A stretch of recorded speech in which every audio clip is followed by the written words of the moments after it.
Hello mga kadarb, gumawa tayo ng temporary connection para sa barracks natin, para may magamit tayo sa mga welding machine at saka sa mga power tools natin at sa ilaw ng mga barracks natin para magamit tayo.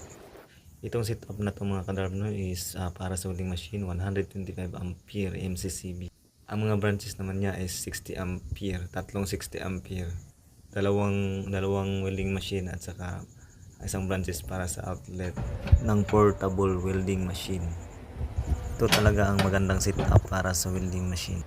Huwag kayong gumamit ng tulad nito, MCB para sa welding machine, hindi applicable yan.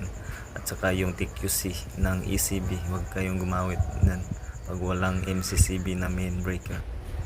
Itong setup na ginawa ko mga kadarb is para lang to sa ilaw at saka outlet.